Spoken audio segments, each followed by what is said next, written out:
fantastic job and Father knows best. I know this is a last-minute change, but I'm putting him in for you, Kent. And Roger, I know you planned on being featured in this one, but I've always seen myself as Jarrell. Melvin is going to be our announcer. As you all know, he's been taking voice lessons. Oh, Chester, I mean Mr. Jones. I was wondering if I could play the part of Laura. I mean, we practically have the same names, and you know I don't want to be a singer forever. No offense, girls. Well, Mr. Jones, since you're making things up a bit, you promised me a job at doing some acting quite a while ago. I've always seen myself as Perry White. Have you? Hey, girl. What am I? Top liver? You know our team. Okay, I'm the man in charge of this station, and I'm making the decisions. Lois, you try Miss Lane. Georgia, you read Lara. Melvin will be our announcer. Donald will continue to narrate. Make it good, my buddy. And Floyd, you will play Ken. The rest of you can fill in as the Kryptonian Council. Lucy, yes? You and Ida just assign people as needed. Oh, that leaves sound, doesn't it? Hey, Audrey. Never fear, Audrey's here. Business? Yes, of course. Oh, Mr. Jones. Chester, we're on in 30 seconds.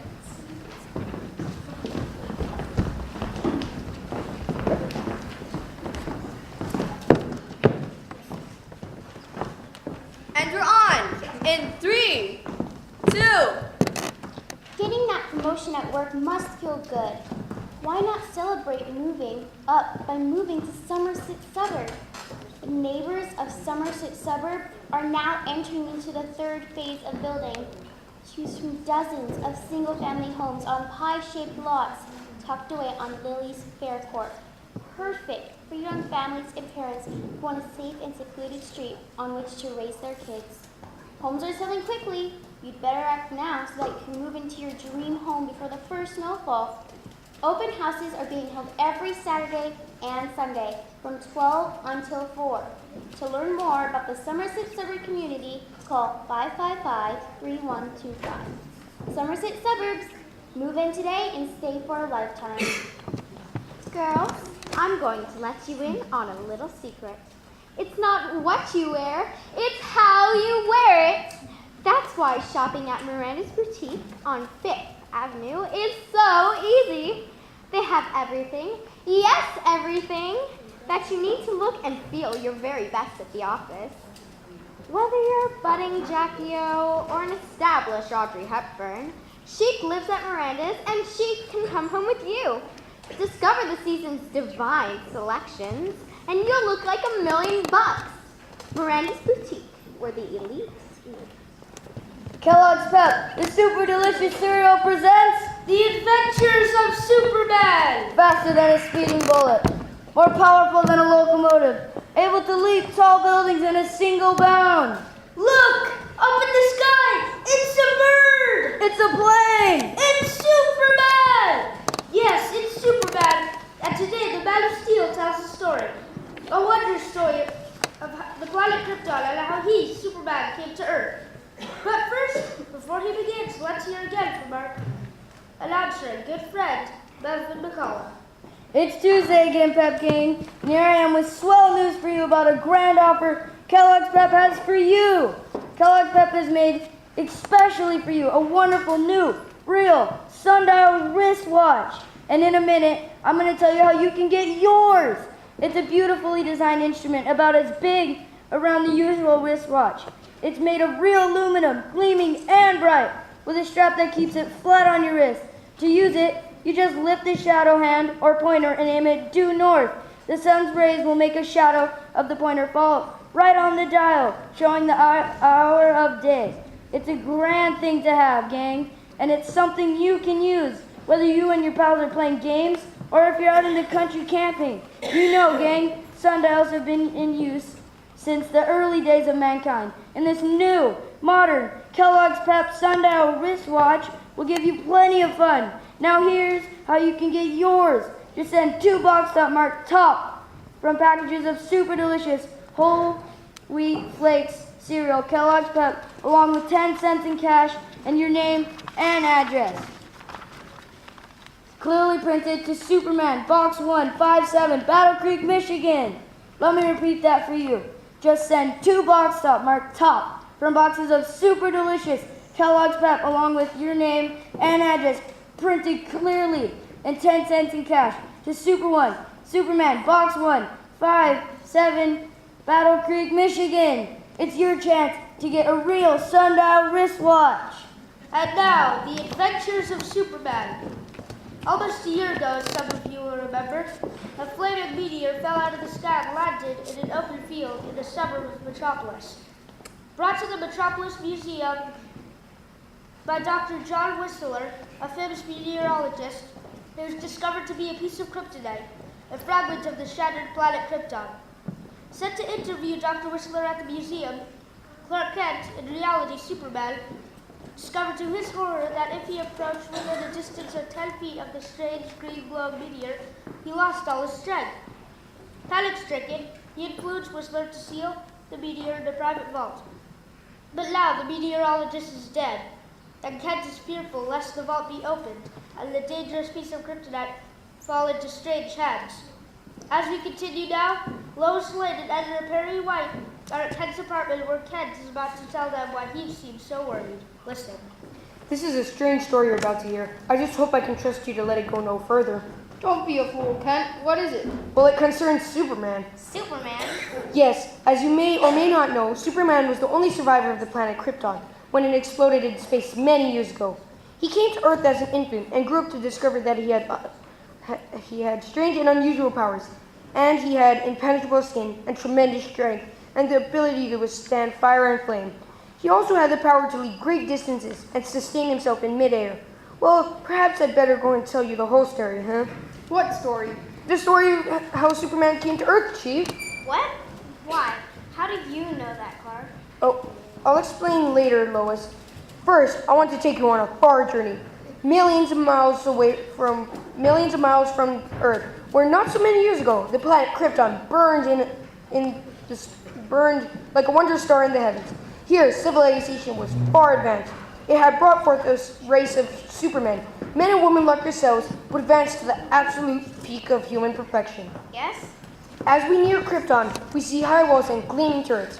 We approach the magnificent Temple of Wisdom with its dome of pure crystal shimmering like a diamond in the sun. There, in a great marble hall, Jor-El, Krypton's leading man of science, is about to address a special meeting of the planet's governing council. Council members, I have completed my solar calculations, and as much as I dread uttering these fateful words, I have come to the conclusion that Krypton is doomed.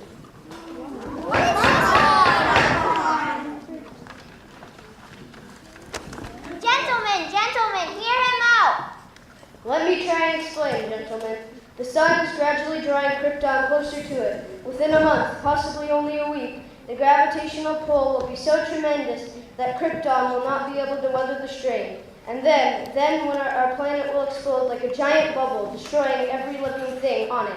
Assuming for a moment, Jor-El, that what you say is true, how are we to avoid this catastrophe facing us? How can we stop it? It cannot be stopped, Roseanne. It's a force of nature that even we, who are supermen, are powerless to prevent. But there is one way to escape. Escape? What do you mean? As you know, I've been working these many months on a model of a spaceship, which in its final form is designed to carry the entire population of Krypton to another planet. If you will assign me to 1,000 skilled workers, I will endeavor to construct this spaceship before the end comes. It is all well and good, Jor-El, to speak of spaceships, but where would we go? To the planet Earth. My studies tell me this planet has an atmosphere almost identical with our own. Jor-El, you've been working too hard. You need a rest, believe me. We have the most respect for your knowledge and integrity, but this is too much. Planets as large as Krypton do not explode. Wait, Do you hear that, gentlemen? I only hear a distant thunder. It is not thunder, Roseanne. That's an internal eruption gas exploding in giant pockets. You're listening to the forewarning of doom. Quakes like that are sounding the death knell of Krypton. It will happen, gentlemen, and happen soon. And when the last great eruption comes... When it comes, Jarrell, we will all be ready for it. If Krypton is to perish, we will perish with it. But I assure you, Jarrell, your build will be long enough to trip over when that time arrives. Very well, laugh if you wish, Roseanne. Laugh, all of you. But a time will come, and that time is perhaps very close at hand, when you'll wish you had heeded the words of Jor-El. Order, gentlemen! Order, members of the governing council. You have heard Jarrell speak. Is it your wish that we devote time and energy to build a spaceship in order as Jarrell suggests? The entire population of Krypton will be transported to the planet known as Earth? No! All in favor say aye. The council has spoken, Jarrell. Yes, and sign the death warrant of every living thing on Krypton. There remains only one thing for me to do. Prepare for the salvation of my wife Lara, my infant son, and myself. As for the rest of you, may God have mercy on your souls. With the mocking laughter of the council members ringing in his ear, Jor-El hurried to the terrace of his hilltop home, feverishly set to work on the scale model of his spaceship. Time was short, as he knew alone, a matter of days, possibly only hours. Driving home the last ribbon, he stepped back to examine the bullet-shaped spaceship, only to discover his young wife standing behind him. Oh, Lara, I didn't hear you come out. You were too intent on your work. What did the council say, Jarrell? They laughed at me, Lara, mocked me for a fool. Even Roseanne? Oh, he above all, but no matter, the model is finished. Now and tomorrow at dawn, I'll send it on its way, watching its flight through the high-powered telescope on the observatory roof. And once I've proven to myself that it works, I will begin building a spaceship large enough to carry all three of us to the planet Earth. Jarrell, I feel faint. It seems to have grown oppressively hot. Is that because we're being drawn closer to the sun? Yes, there's a strange glow on the western sky. I don't like it. Where's Kal-El? Asleep. I had quiet time with him today. He was restless all day. Jarrell, what was that? An internal quake, a bad one. Jarrell, the house is shaking. Easy, Lara, easy. What's happening? It may pass over. You'd better go in. No, my place is here with you, Jarrell. Look, the sky, it's darkening. Lara, this is the end. Krypton is breaking apart. Jarrell! Do you wake up every morning and show up looking like your mommy dressed you? You're nearly a grown man. It's not exactly the image you want to have, is it? Well, Mom can scratch that drawer off your list when you tell her you'll be buying your own clothes from now on by yourself at Crawford's Menswear. Crawford style is your style. Get outfitted by Crawford's for almost any occasion, including going to class, business casual for work interviews, and of course, clothes to hang out in with the guys. Ready to dress like a man? Hit Crawford's on the corner of 3rd and Craig and dress to impress. Has your hair lost its luster? Missing its bounce? Need some va-va-va-boom? Let me tell you about this new shampoo I've been using called Delia's Hair Care. It's not like your ordinary, run-of-the-mill, I share this with my husband shampoo. No, this one goes beyond the call of duty to tame frizzies, banish phlegm, and most importantly, it gives you the confidence you need and a little bit of va-va-va-boom. Let me tell why use your old shampoo when you can experience the power and endurance of shampoo by Delia's Hair Care.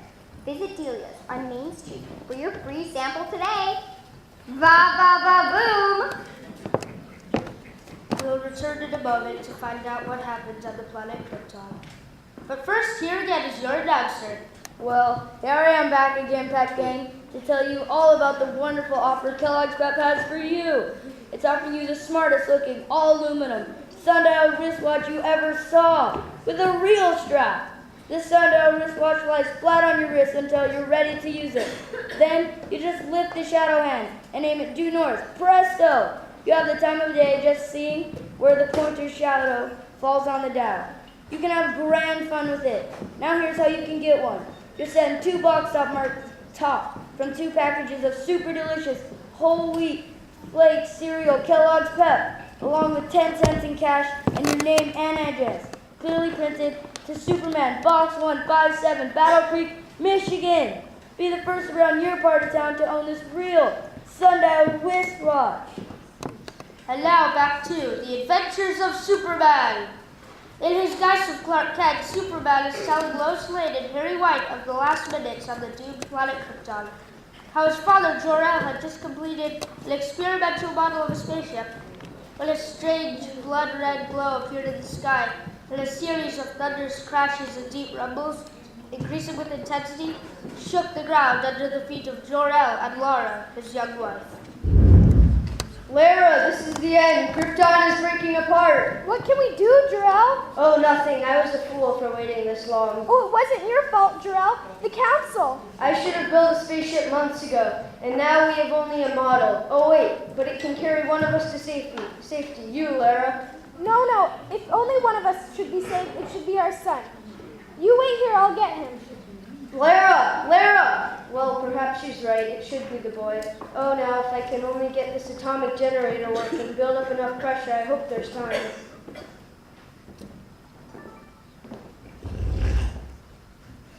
There. Jor-El? Yes?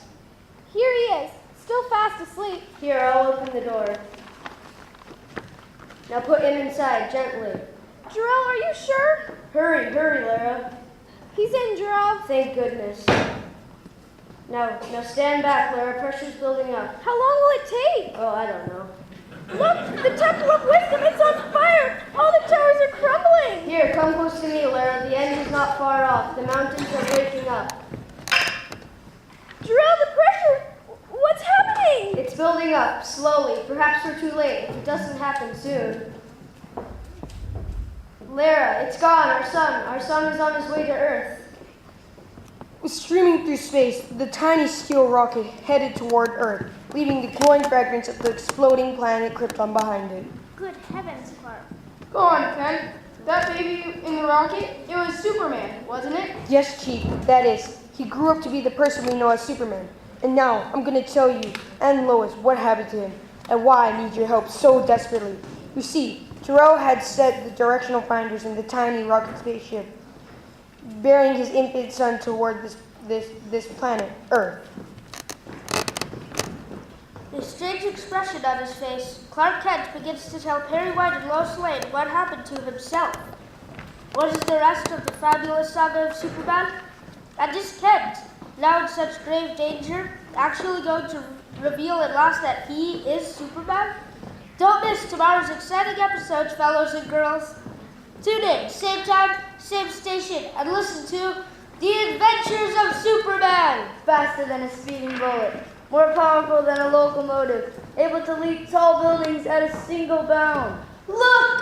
Up in the sky! It's a bird! It's a plane! It's Superman! Fellows and girls, be sure to follow The Adventures of Superman. Brought to you every day, Monday through Friday, same time, same station, by the makers of super delicious cereal, Kellogg's Pep. This is WJOK. Where can you find exotic surroundings? Fine dining and a taste of Italy. Tucked away in downtown Lubbock, Antonio's Trattoria serves up a food just like the mama used to make her, but without the extra helping of guilt. Antonio's has fresh seafood, homemade pasta and signature dishes, sure to please, bringing you back for more. Just like Mama, the folks at Antonio's are always happy to see you and always happy to meet your friends. Reserve your table ahead of time or just to show up for all you can eat Antonio's buffet night. Antonio's Trattoria. It's all about the family. I'm just like any other mom. My kids are a handful, my husband works shifts, and I have no time to myself. I wonder, could time grow on trees? Hello? Hi, Jane. Do you have a couple of hours to spare this afternoon? I wish I did, but it would appear that I'm stranded. My usual sitter is on a date, and there's no one else in my neighborhood to watch my kids. Have you heard of Mother Goose's nannies and sitters? I was stuck once last month, and my sister referred them to me. What a lifesaver. Call them at 555-5555. Thanks, Lou. I'll give them a shout. Maybe we'll get out today after all. Mother Goose's nannies and sitters, more than just your average babysitters. Well, I'm going to New York with you. You know, the Yankees manager gave me a job as long as you're on the team. Look, if you're the coach, you must know all of the players. I certainly do. Well, you know, I've never met the guys, so you have to tell me their names, and then I'll know who's playing on the team. I'll tell you their names, but you know, it seems to me they give these ball players nowadays very peculiar names. You mean funny names? Strange names, pet names. Well, let's see, we have on the backs. Who's on first? What's on second? I don't know who's on third. That's what I want to find out. I say, who's on first? What's on second? I don't know who's on third. Are you the manager? Yes. You gonna be the coach too? Yes. And you don't know the fellows' names? Well, I should. Well, then who's on first? Yes. I mean the fellow's name. Who? The guy on first. Who? The first baseman. Who? The guy playing. Who is on first? I'm asking you who's on first. That's the man's name. That's whose name? Yes. Well, go ahead and tell me. That's it. That's who? Yes. Look, you got a first baseman. Certainly. Who's playing first? That's right. When you pay up the first baseman every month, who gets the money? Every dollar of it. All I'm trying to find out is the fellow's name on first base. Who? The guy that gets. That's it. Who gets the money? He does. Every dollar. Sometimes his wife comes down and collects it. Whose wife? Yes. What's wrong with that? Look, all I want to know is when you sign up the first baseman, how does he sign his name? Who? The guy. Who? How does he sign? That's how he signs it. Who? Yes. All I'm trying to find out is what's the guy's name on first base. No, what is on second base? I'm not asking you who's on second. Who's on first? One base at a time. Oh, don't change the players around. I'm not changing nobody. Take it easy, buddy. I'm only asking you. Who's the guy on first base? That's right. Okay. All right. What's the guy's name on first base? No, what is on second? I'm not asking you who's on second. Who's on first? I don't know. He's on third. We're not talking about him. Now, how did I get to third base? Well, you mentioned his name. If I mentioned the third baseman's name, who did I say is playing third? Who's playing first? What's on first? What's on second? I don't know. He's on third. There I go, back on third again. Would you just stay on third base and don't go off it? All right, what do you want to know? Now, who's playing third base? Why do you insist on putting who on third base? What am I putting on third base? No, what is on second? You don't want who on second? Who is on first? I don't know. Third base. Look, you got an outfield. Sure. The left fielder's name? Why? I just thought I'd ask you. Well, I just thought I'd tell you. Then tell me who's playing left field. Who's playing first? I'm not. Stay out of the infield. I want to know what's the guy's name in left field. No, what is on second? Not asking you who's on second. Who's on first? I don't know. Third base. The left fielder's name? Why? Because. Oh, he's center field. Look, you got a pitcher on this team? Sure. The pitcher's name? Tomorrow. You don't want to tell me today? I'm telling you now. Then go ahead. Tomorrow. What time? What time what? What time tomorrow are you going to tell me who's pitching? Now listen, who is not pitching? I'll break your arm, you say who's on first. I want to know what's the pitcher's name. What's on second? I don't know. Naturally. Look, if I throw the ball to first base, somebody's got to get it. Now, who has it? Naturally. Who? Naturally. Naturally. Naturally. So I pick up the ball and throw it to naturally? No, you don't. You throw the ball to who? Naturally. That's different. That's what I said. You're not saying it. I throw the ball to naturally. You throw it to who? Naturally. That's it. That's what I said. You asked me. I throw the ball to who? Naturally. Now you ask me. You throw the ball to who? Naturally. That's it. Same as you. Same as you. I throw the ball to who? Whoever it is drops the ball and the guy runs to second. Who picks up the ball and throws it to what? What throws it to I don't know. I don't know throws it back to tomorrow. Triple play. Another guy gets up and hits a long fly ball to because. Why? I don't know. He's on third and I don't give a hoot. What? I said I don't give a hoot. Oh, that's our shortstop. Your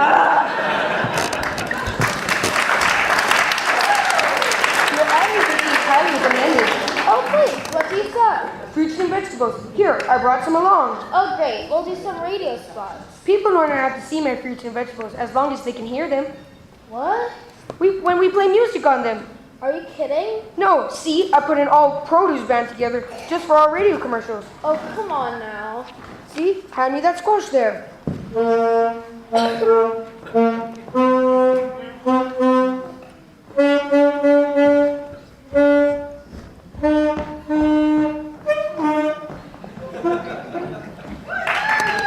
you do that?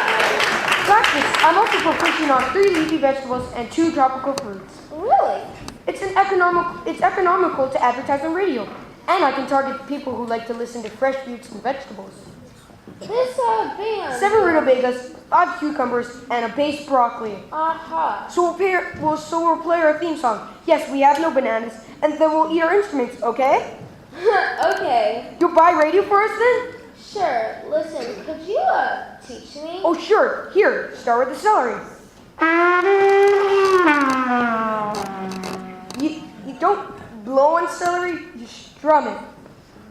Oh, sorry. Beginners.